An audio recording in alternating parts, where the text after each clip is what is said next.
Hey guys, okay, this is part 2 of your night scene, and I'm going to show you how I would do a night scene. And I'm going to start off by showing you how to color in the sky. Now, you guys know that I keep broken crayons. I mean, I've got a bag here full of broken crayons. I never throw them away because I find a use for them, especially when I'm doing something like this project right here. I'm looking and I see a black in here that I could use now, because I'm going to be coloring on my paper. And when I color a certain area, sometimes I use, instead of coloring with the crayon that's got the paper around it, see how I'm peeling the paper off? Sometimes I take it off and use it like this. This one I've got partially off, this blue one. We're going to start with the blue sky. And here's the way that you can do it. I like doing this. I like taking my crayon and pulling this way. See how you pull it this way? And look how it covers. So easy. And that, you know how long that would have taken me to go if I'd have had the crayon, a regular crayon with the paper on it, just doing it at the end. And you want to do the streaks this way. I'll tell you why. Because the paper's going to go like this, and your horizon line, or your horizon, and the sun sets. Have you ever noticed how the streaks are always this way, going back and forth that way? So if you got streaks in it, it's okay, because they're actually, you see them in the sky. Now when I go off, I lift up, because what's going to happen if I come back this way? It's going to tear my paper up this way and wrinkle it, right? So I go towards this way. Now I'm coming back this way and lifting up, because if I go back that way, it tears your paper and wrinkles it up so bad. So I just keep going like this, and since most of it's going to be blue, I'm going to cover it with blue first before I do anything else. Now this is going to be a night scene, but of course we know that the sky is blue, and what's going to make it look like nighttime is we're going to put black over top of it. A lot of artists will use dark blue, but I don't have a dark blue.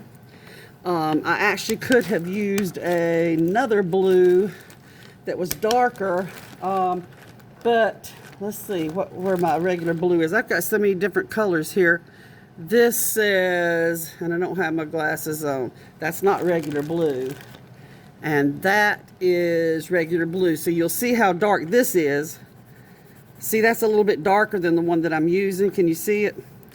And even here with this crayon, did you see that go up like that? Well, see, even here I go off the edge like this, and then end up coloring this way. So see, I'm actually getting it darker, but when I get down to the end, I go off this way so that I don't scrunch it up. And so that is a darker blue than the one that I used. Okay, now, here's what we're gonna do. I'm gonna take my black. I would like to have this a little bit darker blue. Maybe I'll do some like this and try to get it a little bit darker blue.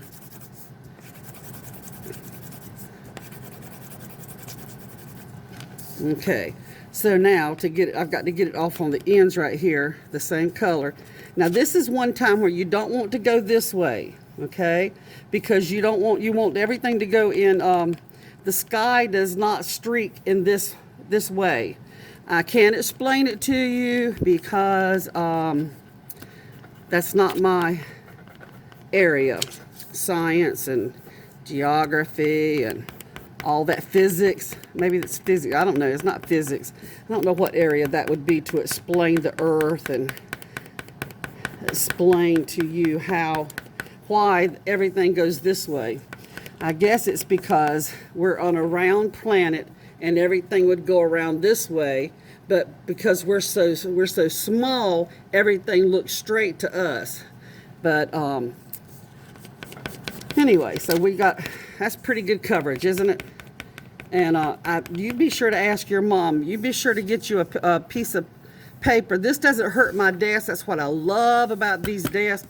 So easy to wipe off. And you know, when you're painting in my classroom and I say, don't worry about getting paint on the table, that's what's great about you. You can make a mess with art now. You can make a big mess with art. Sometimes that makes the best art. But you make sure that you get a newspaper down under yours, and don't you mark up Mama's kitchen table or your nice desk that you have.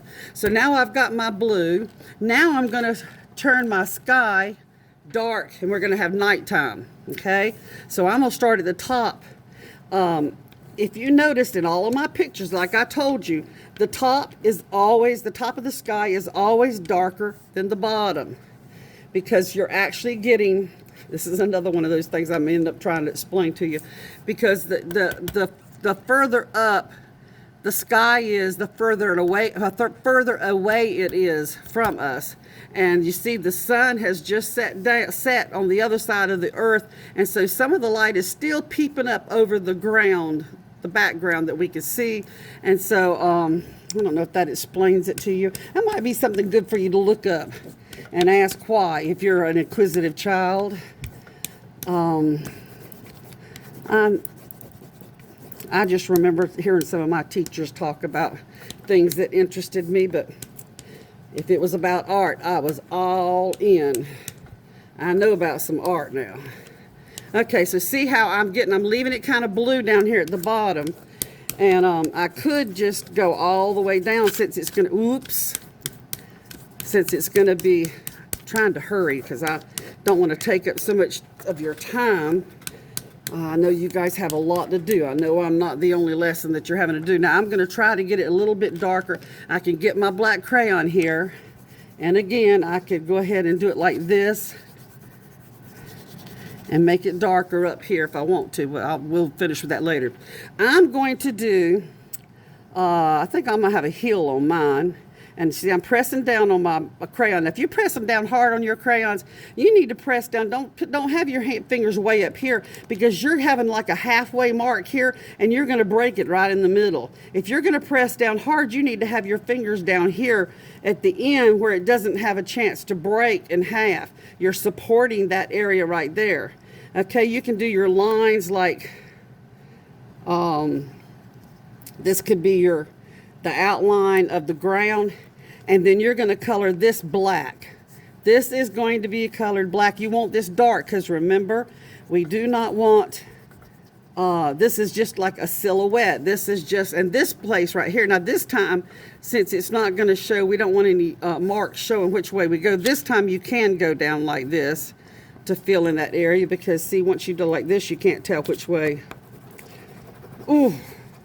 And you know, sometimes, another thing I'll tell you, see how I'm getting my sharp end is getting flat? Well, sometimes you can start, if you're going to do something really hard, use this end. Use the flat end, and then you can save your sharp end for when you're painting in details, or I mean coloring in details, right? Now see, I'm also spreading my fingers and coloring in between my fingers, because my fingers are holding my paper so that it won't go back and forth. And then that way I could color a little bit faster. And hope I'm not getting out of your range, because sometimes I forget I'm on video. Whew, my hand. And you know what? Have you ever noticed that your hands and your arms get tired when you press down hard with the crayons? It sure does, because mine's already tired. Oops, look at there. I just did it. But like I said, it still works. I don't mind I'm just trying to get in a hurry. That's my problem. I'm trying to hurry. Okay, now remember, this has got to be really, really dark, because this is the ground. You might want to continue to, and I'll tell you something else. See, I'm trying to hurry and I'm talking over myself.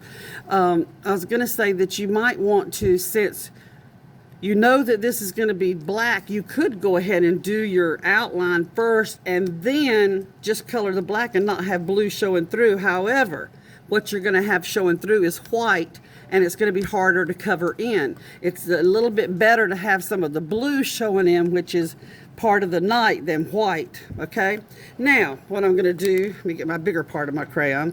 I'm going to color a tree, and if you've never learned how to color a tree, I'm going to show you. Now the tree is almost always bigger at the bottom than it is at the top, and they're all different shapes. But usually what a tree does is when it gets up to a certain point, halfway, it splits. You'll experience a split, which we're going to put a V right there, but the branch is going to split, or the tree is going to split. And then that part splits at the end. You see? That part splits. And then this one splits. And then watch this. At the end of this one splits. At the end of this one splits. At the end of this one See how they keep splitting? Do you see how the tree is forming? It's looking realistic, isn't it? And that's the easiest way to do a tree. Start with the bottom, the base of the tree. Start with one split and then keep splitting. And then you keep getting thinner and thinner, okay? So see, see how I'm getting thinner with my marks? Now watch this. This time I'm gonna go like this. See, now you can go like this at the ends. You don't have to do thick. You can do them thin, a little bit thinner. And you can also do branches that come off like this.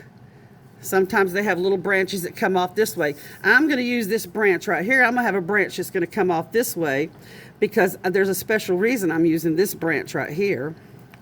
Okay, and I'm going to let it split and split again. Okay, and the reason I use that branch right there, and I'm going to make it a little bit thicker because, you know, they're always thicker at the bottom, is because I'm going to add something to this. Okay, I'm going to add an oval.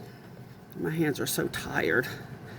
And then after I add that oval, I'm going to add what might be a head, and then I'm going to put two little marks up. Well, I need sharp crayon for this one, and I don't have a sharp crayon because I broke this one. But let me make it a little bit thicker, and then you can see the, okay. And then this is going to be, I hope it's looking like an owl to you, because that's what it's supposed to look like. The ears, the pointy ears, and his girth, his full body, and then you're going to put his solid body there, and then you're going to put his tail hanging down a little bit. Does that look like an owl sitting up there in that tree? Okay, then after we do the owl, I'm going to start imagining at nighttime what I'm seeing. What I'm seeing is the owl and the tree. You know, something else I think it would be I've got a lot of empty space right here. Watch this. This is just for added interest. Can you guess what I'm making? These are very easy to make. Now, yep, I'm making a fence. You make the top rail, now we're making the bottom rail. And watch this. We're going to make it look like it's going down behind the hill, so we're going to get smaller and smaller and smaller. So we're going to make it look like it's going down behind the hill. See? It looks like it's going around, continuing on around the hill. Now, I wish I hadn't made this so high right here. I watch this. Make it a little bit flatter now. Okay, because I'm going to add something, and this is going to be my smell. I'm going to draw something like this. Okay. And then I'm going to put something like this on top. What do you think that is? Okay. Does that look like a pumpkin to you? Because that's what I meant for it to be. I meant for it to be a pumpkin because this is going to be a fall picture. It kind of looks spooky, doesn't it? So that's going to be my smell. We're going to smell the pumpkin. We see the fence and we see the owl. What else have we got? We've got what we feel. Okay, we could say that we feel the wind. Oh, I love wind. We could do like this to show the wind blowing in the sky. This just indicates some wind to make it just to look a little more spooky, doesn't it? We don't have any leaves to blow. But anyway, you want to make it look a little bit darker. Remember I said if you want to make it look darker, you can do this. And you can have the darkness skipping all around where there's a little bit of sun. You can also, not sun, a little bit of moonlight peeping through the clouds. And let's see. So we've got something that we could see, something that we could smell. We feel the air and taste. We could say, remember sometimes I say that if you smell something you almost feel like you could taste it. Well, you could taste maybe something in the air, that maybe this is on the sea coast and you taste the salt in the air from the ocean that's blowing in from the ocean. Or maybe you could say that this pumpkin has such a strong odor that you feel like you taste it in your mouth. And you see, you need to make up these things. You need to imagine, because you're going to be writing about all these things. And so whenever you start with some blue sky And remember, you colored the dark right here to make the sky look like it's dark. And then you have this right here. Remember, I said this should be as dark as possible because we can't see the details, because when it's got light behind, it silhouettes the subject or the object. And we can't really see all the good details. We can't see the owl at all. And you know something? If I put my glasses on, this is something I should have thought about. Let me see if I can scratch right there. Look at there with my fingernails. You see what I scratched right there? I scratched eyes. And let me see if I can scratch. I just thought of that.